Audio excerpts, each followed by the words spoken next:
김보엽의 정치 6번째 시간입니다. 총선까지 이제 석 달이 남지 않았는데요. 새누리당과 더불어민주당 그리고 주요 정당들이 본격적인 총선 체제를 서두르고 있습니다. 1월 19일 오늘은 오전에 열린 문재인 더민주 대표의 신년 기자회견을 집중적으로 다뤄보고자 합니다. 어떻게 보셨는지 먼저 말씀 좀 해주시죠. 일단 그 표정이 참 편안하게 보이는 게 참 특징인 것 같았습니다. 그동안 문재인 대표가 약간 좀 당 내부 정서를 반영하듯 약간 좀 불안정하고 뭐 이런 표정이었는데 오늘 보니까 좀 굉장히 편해지고요. 특히 이제 본인의 거취에 대해서 어느 정도 정리를 했다는 것, 또 이제 김종인 위원장 영입 이후에 그 의원들의 그 탈당 움직임에 일단은 약간 제동이 걸린 상태죠. 뭐 이런 것 때문에 좀 안정감을 되찾은 것 같다. 일단 뭐 인상 비평을 좀 그렇게 하고 싶습니다. 김 기자는 어떻게 보셨습니까? 네, 그 편하다는 걸 보여준 한 장면이 있었는데 기자회견이 10시 시작인데 제가 한 10분 전쯤 미리 좀 가봤어요. 그랬더니 문재인 대표가 그 일종의 리허설을 하고 있더라고요. 아, 그래요? 네. 앞에서 카메라 기자들이 플래시를 막 터뜨리니까 뭐라 그러냐면 그 카메라 플래시는 좀 꺼주세요. 제가 프롬프트가 안 보이네요. 하면서 이쪽으로 옮겨서 한번 찍어주시고 저쪽으로 옮겨서 찍어주시고 무슨 뭐 자기가 감독이나 된 것처럼 이게 사퇴잖아요. 사퇴면 굉장히 좀 심각하고 좀 침통한 심각하고 침통한 분위기일 거라고 생각을 했는데 생각 밖으로 그렇게 좀 편해 보였습니다. 그리고 보니 며칠 전 그 사진도 좀 생각이 나요. 그 기자들이 쭈루룩 앉아 있고 문재인 대표가 굉장히 자신 있게 웃는 모습으로 걸어가는 사진이 있었는데 그걸 보고 네티즌들이 패션쇼장에 들어서는 문재인 대표 뭐 이런 식의 사진 설명을 달고 그러더라고요. 자, 오늘 핵심적인 내용을 살펴보면 말씀하신 대로 사퇴 회견이란 말입니다. 선대위가 안정되는 대로 당 대표직에서 물러나겠다. 오래 걸리지 않을 것이다. 이런 얘기를 했는데요. 그럼 대략 언제쯤으로 예견하면 되는 겁니까? 이게 저는 좀 설 전에 늦어도 설 전까지는 아마 그 법적인 절차를 마무리 지을 거다 이렇게 생각을 합니다. 이게 지금 우선 순서가 이렇습니다. 최고위원들 동의를 얻어야 되고 다 같이 사퇴한다는 그리고 그럴 경우에 권한이 원내대표에게 넘어가요. 이종걸 원내대표에게. 그럼 이종걸 원내대표에게도 물러난다라고 하는 동의를 얻은 다음에 그 권한을 김종인 선대위원장에게 넘긴다라고 하는 걸 또 얻으려면 그 중앙위원회를 열어야 됩니다. 그 중앙위원회를 열려면 사전에 5일 정도의 그 사전 공고 기간이 필요합니다. 그래서 이르면 이제 다음 주에도 끝날 수 있을 것 같고 그게 좀 늦춰지면 그래도 설 전주 2월 초까지 가지 않을까. 성 기자 보시기에는 문 대표가 이렇게 물러나면서 선대위 구성과 관련해서 어떤 영향력을 좀 행사하거나 그럴 것 같습니까? 뭐 일부러 영향력을 행사한다기보다도요. 그 부분이 좀 민감한 부분이 있습니다. 원래는 월요일, 그러니까 어제죠. 김종인 위원장이 선대위 구성을 해서 전격적으로 발표를 할 것이다. 이런 관측이 주말에 잠깐 있었어요. 그런데 문재인 대표 기자회견 이후로 이제 미뤄졌는데요. 그 이유가 약간 있습니다. 이 문재인 대표는 이제 현재 이 정당의 대표지만 김종인 위원장은 언론을 통해서 여러 차례 밝혔듯이 자기가 이제 전권을 가지고 들어왔다는 거고 문재인 대표는 좀 빨리 사퇴해달라는 겁니다. 김종인 위원장은 겉보기와 달리 약간 장악력이 강한 사람이에요. 2012년에 새누리당에서 그 박근혜 비상대책위원장하고 그때 비대위 체제에서 일을 같이 할 때도 또 대선 캠프에서 일을 할 때도 그 주변 박근혜 후보 주변 참모들하고 마찰을 좀 많이 빚었습니다. 앞으로 지금부터 며칠 동안이라도 이 과연 선대위 구성을 김종인 위원장이 전적으로 하느냐 아니면 문재인 대표가 약간 영향력을 미칠 수 있느냐 이런 것들이 뭐 드러날지 안 드러날지는 알 수 없습니다만 미묘하게 내부적으로 숨어있는 갈등이 될 가능성이 있는 것 같습니다. 이 탈당 흐름이 쭉 있다가 약간 주춤한 상태 아닙니까? 당이 재정비되는데 큰 도움이 될까요? 도움이 상당히 되죠. 일단 그 수도권에 뛰는 후보들 얘기를 들어보면 김종인 위원장 영입 그리고 문재인 대표가 사퇴할 것이다. 이 뉴스는 이제 며칠 전부터 나오기 시작했는데요.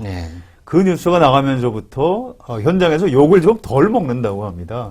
그전에는 막 무조건 탈당해라 이렇게 비판하던 사람들이 좀 뭐 지켜보고 신중히 결정하는 게 좋겠다 이런 얘기도 한다고 하고요.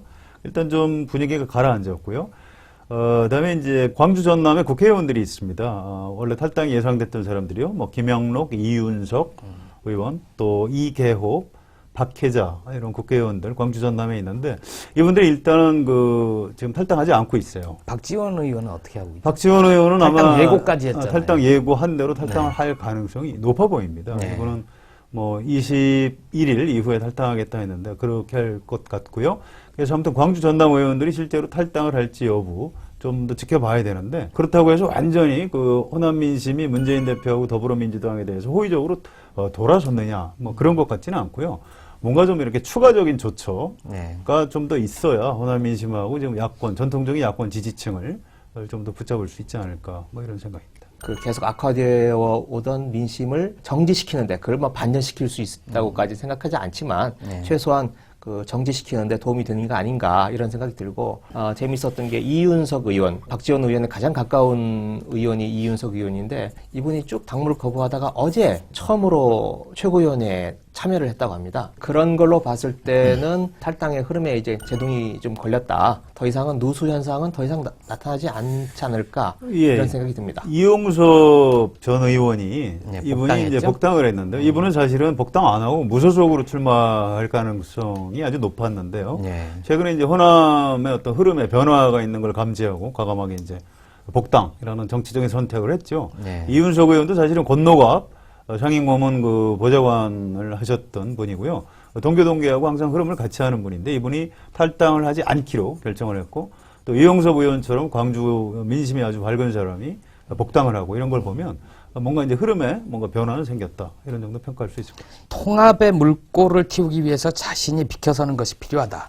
이런 표현을 썼는데 야권 지지자들이 보기에는 왜 지금인가 하는 궁금증도 있을 것 같아요. 누가 이제 의도를 가지고 시나리오를 써서 그렇게 여기까지 끌고 왔으면 참 다행인데 그런 것 같지는 않고. 그러지는 않아요. 예, 그렇지는 않고 결과적으로 보니까 그나마 다행이다 이제 이런 정도 평가를 할 수 있는데 오늘도 사실은 좀 아쉬움은 있습니다.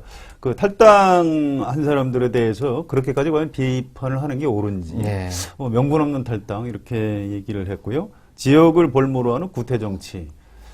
이제 안철수 신당을 이렇게 표현한 거고 탈당 의원들을 이렇게 표현한 건데 또 기자들하고 일문일답할 때는 그분들하고 뭐 다시 통합이나 선거연대를 할 수 있다고 이렇게 얘기를 했거든요.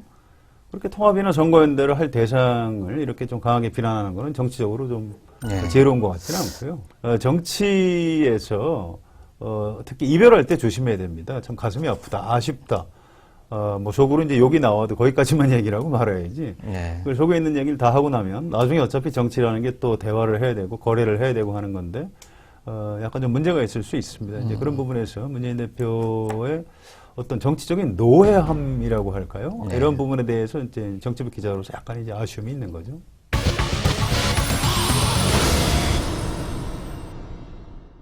또 기자회견에서 보면 이런 대목도 눈에 띄어요. 우리가 그동안 계속 야권연대 얘기를 좀 해왔었는데 국민회의와 정의당과는 그동안 비공식적으로 얘기를 해왔다. 앞으로는 공개적이고 공식적인 논의로 전환할 것을 제안한다. 이런 표현을 썼거든요.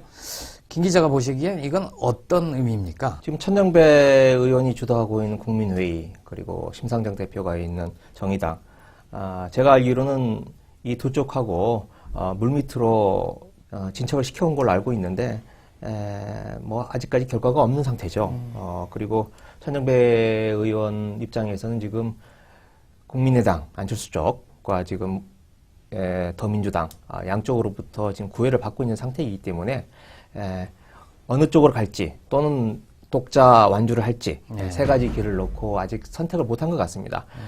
실무진 얘기를 들어보면 3월 초까지 가지 않겠느냐 이런 얘기까지 나오는 걸로 봐서는 조금 더 시간이 필요한 것 같고요. 정의당 같은 경우에도 저도 알기로 한 2-3개 정도 채널로 꽤 오래전부터 좀 이야기를 해오고 있는 걸로 알고 있는데 정의당 내에서 굉장히 좀 다양한 의견들이 나오고 있다 그래요. 그 연대의 폭과 수준에 대해서 아주 적극적인 층부터 낮은 수준까지 이렇게 여러 가지 그 논의가 있는데 심상정 대표가 이 정의당 내에서는 가장 좀 보수적이라 그럴까요? 아니면 소극적이라고 할까요? 좀 그런 좀 입장인 것으로 알고 있습니다.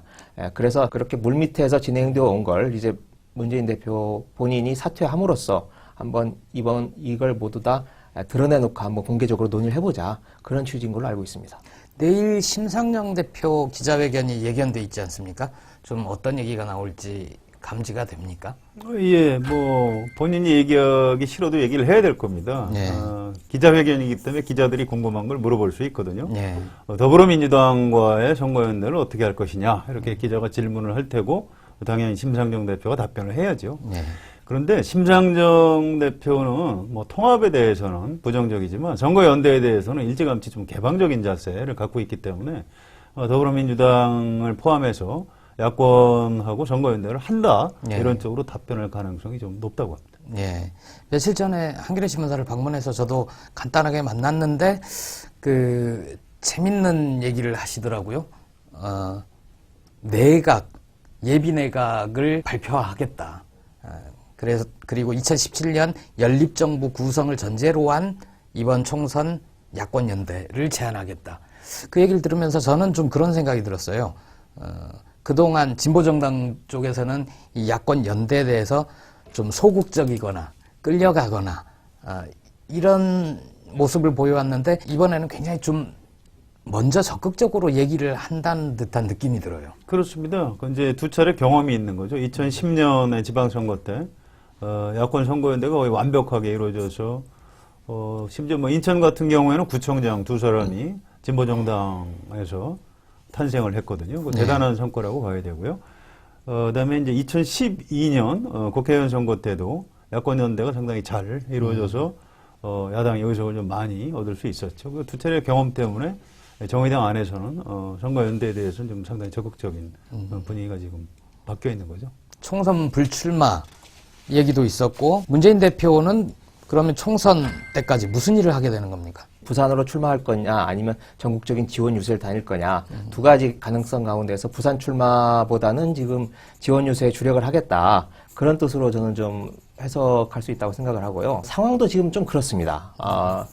지금 문재인 대표가 사퇴한 뒤에 김종인 선대위원장이 법적인 정치적인 얼굴을 지금 하게 되지 않았습니까? 네. 그런데 과연 그 김종인 위원장 얼굴 하나 보고 국민들이 표를 찍기에는 뭔가 좀 부족하고 아쉬운 점이 좀 있죠. 네. 네. 특히 수도권 의원들 입장에서 보면 뭔가 좀 자기 득표에 도움이 되는 사람이 와서 자기 지역구를 같이 누벼주기를 바랄 텐데 그런 점에 있어서 문재인 대표의 역할이 사퇴한 이후에 조금 더 커진 게 아닌가. 그리고 또 그런 점이 있다 그래요. 그 부산 지역구에 지난 2012년 선거 때 같이 네. 도와줬던 당시에도 이후에 평가에서 그 문재인 대표가 너무 부산에 그렇죠. 매여 있었다. 매여 있었다. 이런 평가가 네, 좀 네, 있었죠. 네. 그 문재인 대표의 지역구가 사상구인데 네. 그 사상이라고 하는 게 모래사자에 윗상자를 씁니다. 그래서 네. 낙동강 동쪽 편에 붙어 있는 지역구인데 이 낙동강이 붙어 있는 지역구임에도 그 낙동강을 넘어가질 못했다는 거예요. 네. 서쪽으로 다른 지역에서 뭐 진주, 마산, 뭐 창원 이런 데서도 경남 서부 쪽이죠. 그쪽에서 도와달라고 요청이 왔는데도 낙동강을 그렇게 넘기가 힘들더라. 네. 그 이유는 처음에 시작할 때는 그래도 상당히 높은 지지율로 시작을 했는데 하루에 1%씩 계속 빠지는 여론조사 지지율이 그런 상황에서 자기 선거구도 고수하기가 어려운 상황이어서 다른 지역 지원 유세가 힘들다 현실적으로 그런 뭐 고충을 토로하는 얘기도 들어봤는데 그런 의미에서 전국적인 지원 유세에 더 주력하지 않을까 싶습니다. 20년 전에 김대중 그 전 대통령이 네. 96년 총선 때 그 비례대표 14번인가요? 그 중간 정도로 해서 낙선을 했습니다. 중간보다 훨씬 뒤쪽이죠. 네. 당선 마지노선으로 후보 등록을 했는데 그 당시 새정치국민회의가 79석을 하면서 전국구에서 떨어졌죠. 그런데 사실은 역설적으로 그 바람에 이제 그 어떤 위기감을 느끼게 되고요. 또 그때부터 이제 국회의원 신분이 아니기 때문에 대선 후보로서 97년 12월 대통령 선거를 향해서 이제 이른바 DJP 기획이라든가 이런 대선에 좀 몰두할 수 있었던 이런 측면이 있습니다. 네. 근데 지금 20년 만에 국회의원 임기 4년하고 대통령 임기 5년 하면 4년, 5년에서 20년마다 같은 주기가 돌아오는데요. 2016년 국회의원 선거하고 나서 2017년 12월에 대통령 선거가 있습니다. 네. 그 기간에 이제 문재인 대표가 어떤 선택을 할 것이냐. 본인이 2017년에 대통령 선거에 야권 후보로 출마할 생각이 있다면 사실은 이번에 지금 의원직이 그렇게 연연하지 않는 것이 방법일 수가 있고요. 네. 그건 둘째 문제고 당장 이번 국회의원 선거에서 야권이 본인 표현대로 새누리당의 과반을 저지해야 된다. 한 석이라도 더 필요하다. 이렇게 생각하면 어딘가 이제 지역 같은 데를 선택해서 출마할 가능성이 있는 거죠. 당시에 근데 제가 2012년에 부산에 르포를 쓰러 내려갔었는데 문재인 대표의 선전으로 인해서 그 인근 지역구에서도 굉장히 당선권에 근접한 성적을 거두지 않았습니까? 그 선거라는 게 49%까지 올라가 봐야 아무 의미가 그렇죠. 없는 거. 결국 51%가 돼야 되는데 네. 문재인 대표가 부산 지역에 출마를 한다면 주의 인접 지역에도 좀 상당히 긍정적인 영향을 줄 수 있는 그런 효과는 있을 겁니다. 네. 2012년도하고는 좀 상황이 다른 것 같습니다. 그 당시만 해도 이제 노무현 대통령 서거의 어떤 충격파랄까요? 네. 그게 여전히 남아 있었기 때문에 그때 이제 총선의 기획 컨셉이라고 하는 게 부산 벨트에서 먼저 바람을 일으켜서 네. 거기에서 오는 동력으로 그 수도권까지 북상시키는 동남풍을 불러일으킨다. 그렇죠. 뭐 이런 네. 얘기가 있었죠. 그런 기획이었다면 지금은 그때하고 상황이 많이 다르기 때문에 지금은 방어에 치중해요. 네, 지금은 오히려 방어에 집중해야 된다는 점이 있고, 그리고 그때는 문재인 대표가 국회의원에 당선되는 게 굉장히 큰 절대 과제였죠. 네. 그렇지만 지금은 총선 전체로 자신의 정치적 운명이 결정이 되는 거지, 자신의 당락으로 자신의 그 정치적 운명이 결정되지는 않잖아요. 네. 그런 의미에서 전체 큰 판을 보고 큰 판에서 자신의 어떤 승부수를 띄우는 그런 결정을 해야 되지 않을까 싶습니다.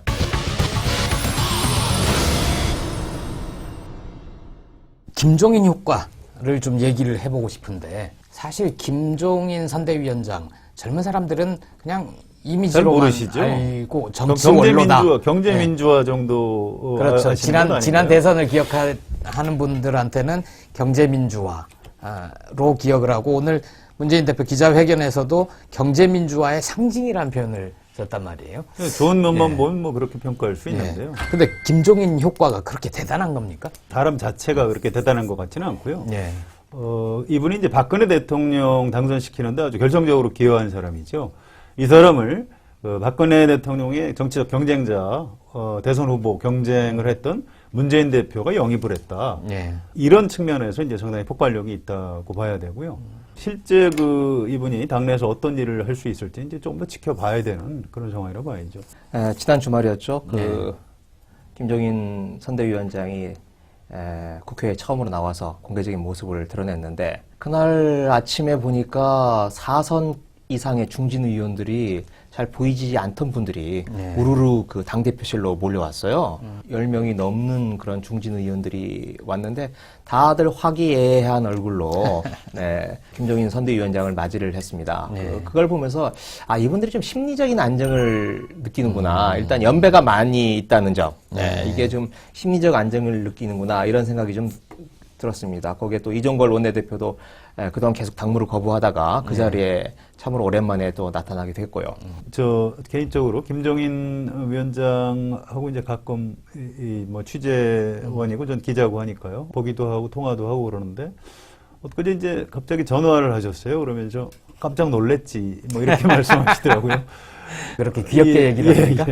그러니까 상황이 이제 걱정스러워서 돕기로 했다. 그래서 어떻게 그런 결정을 하셨습니까? 그랬더니 이런 얘기를 하시더라고요. 이대로 가면은 일본처럼 보수 세력의 영구 집권 체제가 들어설 가능성이 좀 있어 보여서 이 흐름은 자기가 좀 막는 게 좋겠다.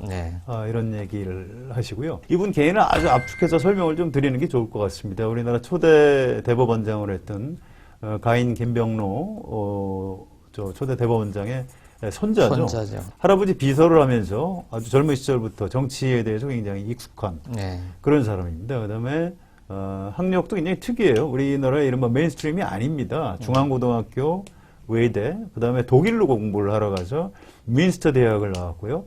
독일에서는 경제학을 해도 미국처럼 계량 경제학이 아니고 일종의 정치 경제학 쪽에 가깝습니다. 그래서 경제 그 자체를 숫자로 보는 것보다는 그 나라 고유의 어떤 역사, 제도의 변화 이런 것하고 같이 읽는 그런 굉장히 좀 독특한 사람이죠. 이분이 이제 서강대 교수를 할 때 70년대 말에 처삼촌이 그 김정념 씨라고 박정희 대통령이 비서실장을 했던 분인데요. 그 처삼촌을 통해서 박정희 대통령한테 의료보험을 도입하는 게 좋겠다. 예. 독일에서 이제 본 게 있으니까요. 그걸 건의해서 박정희 대통령이 받아들였다. 이제 이런 기사를 가지고 있고요. 그런 적도 있나요? 예. 그리고 이제 80년에 이제 국보위 전문위원으로 참여했고, 이제 이런 네. 부분들은 약간 그림자죠. 그 다음에 11대, 12대 국회에서 비례대표를 했고요.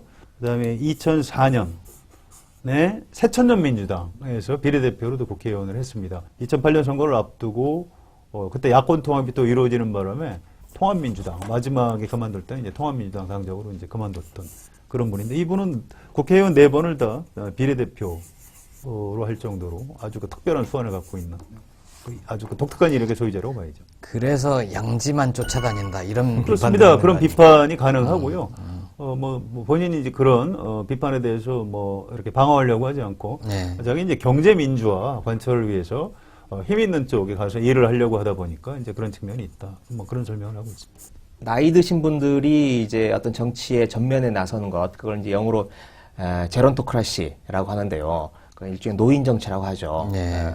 구소련에서 70년대 막 브레즈네프나 안드로포프 네. 이런 70대 노인들이 나라를 다스리거나 또는 중국에서 뭐 모택동, 등소평, 장쩌민 이런 노인들이 나라를 다스릴 때를 이제 제론토크라시라고 보통 이야기를 하는데, 그때의 노인들은 자신들이 젊었을 때부터 업적을 쌓고 그 업적에 기반해서 그 정치의 전면에서 나서는 건데, 이번은 저는 그런 경우는 아니라고 생각을 합니다. 오히려 지금 야당의 정치가 너무나 허약해서 네. 문재인이나 안철수나 다 허약해서 자신들의 모자라는 점 또는 자신들의 취약점을 보완하고자 그 나이 드신 원로들을 거꾸로 불러들이는, 안철수 의원이 한상진이나 윤여준 전 장관을 네. 불러들인 것도 마찬가지고, 어떻게 보면 조금 더 거슬러 올라보면 박근혜 대통령이 임기 초반에 김기춘 실장을 네. 불러들여서 자신의 통치 체제를 강화하는데 경륜이랄까요? 그런 걸 이용하는 그런 것도